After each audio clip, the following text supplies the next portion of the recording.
Let's continue our discussion of Keith Hayward's book, Infantilized. Today is the third part of our interpretation. Imagine a society dominated by people who are dependent, self-centered, who demand freedom without responsibility. What would that world look like? The more I read this book, the more I admire Hayward's cultural insight. Today's content might provoke some people, but let's make this clear. These views are not my own inventions. They are observations from Hayward and the scholars he cites. What we're doing here is simply trying to understand socio-cultural phenomena. You may have already noticed some of these signs, but perhaps you hadn't realized the deeper reasons or connections behind them. Once we place these phenomena side by side, they become much easier to recognize.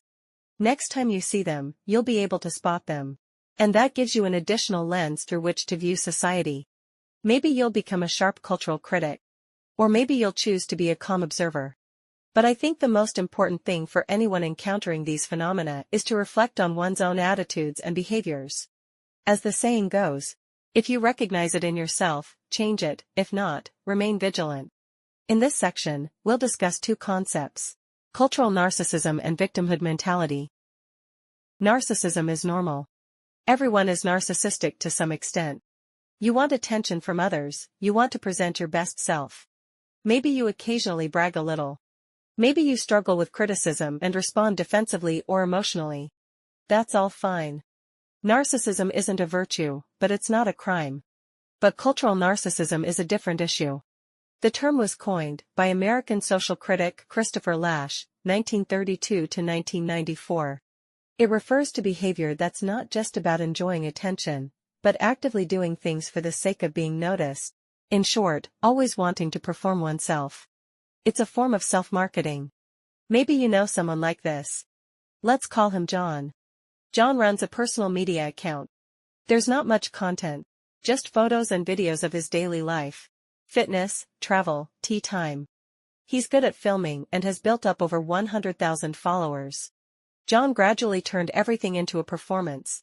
To get a perfect photo, he stages every setting with precision and expects others to cooperate.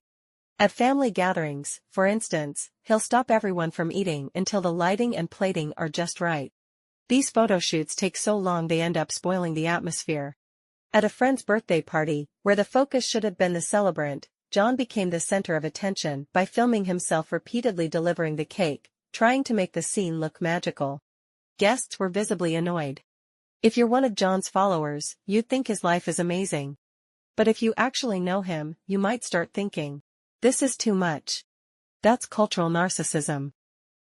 Many public figures are cultural narcissists. Let's leave China aside for now. Hayward gives a few examples from abroad, especially in relation to the Russia-Ukraine war. One actress posted a poetic monologue on social media titled, "If I Were Putin's Mother," claiming that, if she had raised him with love and care, she could have prevented the war. Another actor expressed sorrow over the war. Not because of its casualties, but because it disrupted his overseas vacation plans. Seriously? So your motherly love outweighs a war, and your holiday is more important than a humanitarian crisis? This is like the melodrama line. She only lost a leg, but I lost love. In short, the world must revolve around you. That's textbook omnipotent narcissism. Lasch called it an infantile illusion of omnipotence. Unlike traditional family-based narcissism, where people demand emotional care from close ones, cultural narcissism is driven by a desire to perform. Lasch attributed it to consumerism, the media environment, and social networks. In traditional families, parents had authority and children respected them. But now, under the influence of advertising, the internet, and education, kids care more about likes and shares than their parents' opinions. Even parents now focus more on their child's public image than on their actual well-being. Intimacy within families is being replaced by the desire for external validation. Why are helicopter parents and tiger parenting so common? Because parents use their kids to gain social approval. Cultural narcissism makes people obsessed with performing, while becoming increasingly anxious about being judged. And one of its most prominent symptoms is the victimhood mentality. Let's tell a fictional story. A young woman named Rose joins a company. She's hardworking but inexperienced and not particularly capable. One day, due to an oversight, her manager assigns her a task she clearly can't handle, with a tight deadline. Rose works overtime but still fails. The manager publicly criticizes her. Rose, feeling wronged and embarrassed, vents in the company group chat. Colleagues comfort her, some even condemn the manager. The story spreads to X. Given the widespread anger at overwork culture, netizens side with Rose. From then on, everyone at the company treats Rose with kid gloves. She realizes that her victim identity brings benefits. Soon, she begins to openly complain about workplace injustice on multiple occasions. Each time, she receives sympathy and support.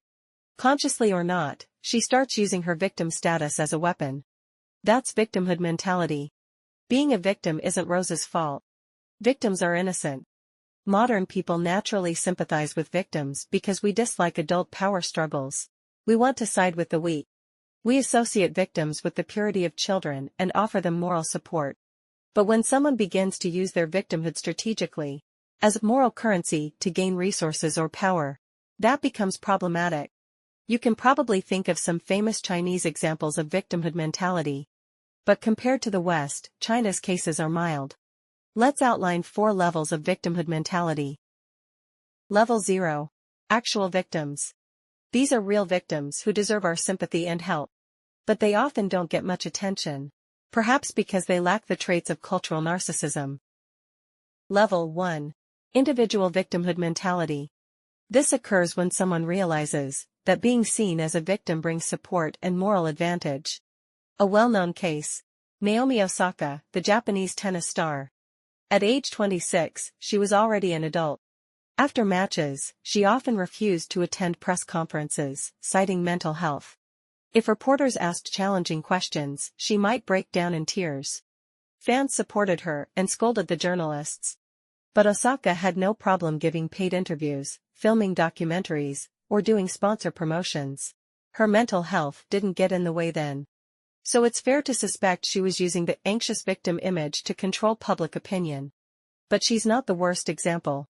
In the US, a black actor once called the police, claiming he was attacked at night by racist and homophobic assailants. After investigation, it appeared to be entirely staged.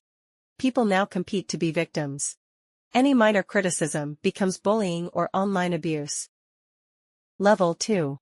Group victimhood. Here, people with victimhood mentalities form communities with shared identities and narratives to demand rights. For example, on TikTok, some teens claim to have dissociative identity disorder, DID, saying they have multiple personalities, each with different names, preferences, and even genders. They perform these personas online, though DID is not widely recognized clinically. Others claim shared childhood trauma or psychological diagnoses to bond into groups. You may see this at work.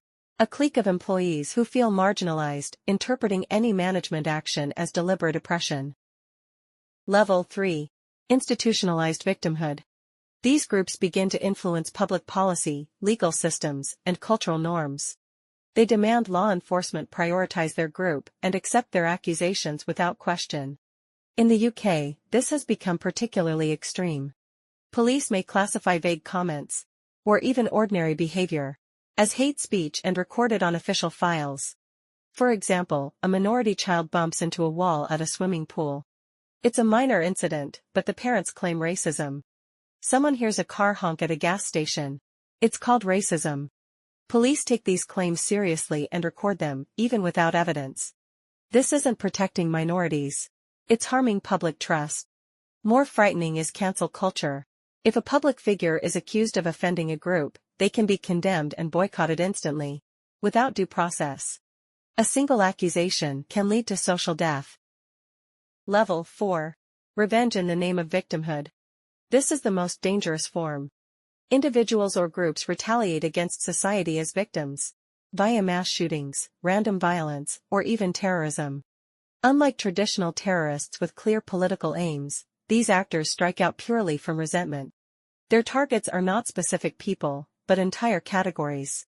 One infamous example is the online term incel, involuntary celibate, men who claim they can't get girlfriends due to their circumstances. Some of these communities express hatred toward all women. Whether it's cultural narcissism or victimhood mentality, the root cause is the same. They haven't grown up. They're self-centered yet avoid responsibility. They crave attention yet are extremely fragile. The underlying disease is the infantilization of society. That's it for today's content. Thank you for watching, and I'll see you in the next video. If you feel there is value in this, please like, subscribe to this channel, and leave your thoughts or suggestions in the comments section. Let's grow together and read more good books.